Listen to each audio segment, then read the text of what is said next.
Hi friends, ఉగాదికి ఎంతో special గా బొబ్బట్లను ఎలా ప్రిపేర్ చేయాలో చూసేద్దామా.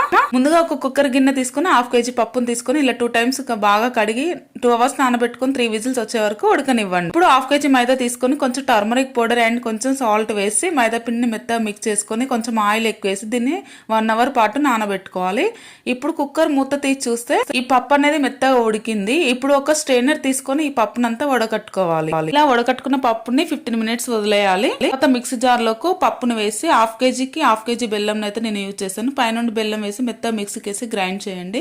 నెక్స్ట్ స్టవ్ పైన ప్యాన్ పెట్టి కొంచెం గీని యాడ్ చేసుకుంటూ ఇది ఉడకనివ్వాలి, దగ్గరికి పడే వరకు ఉడకనివ్వాలి. ఇలా దగ్గరికి అయ్యాక బౌల్స్ లాగా చేసుకొని పక్క పెట్టుకోండి. మైదా పిండిని కూడా చిన్న చిన్న బౌల్స్ లాగా చేసి చేతితోటి ఒత్తుకుంటూ ఇలా మనం బొబ్బట్లు అనేది ప్రిపేర్ చేసుకోవాలి. ఈ బొబ్బట్లను కొంచెం గీ వేసుకుంటూ కాల్స్తే ఎంతో టేస్టీగా ఉండే బొబ్బట్లు అనేది మనకు రెడీ అయిపోయినాయండి. ప్లీజ్ సబ్స్క్రైబ్ చేసుకోండి.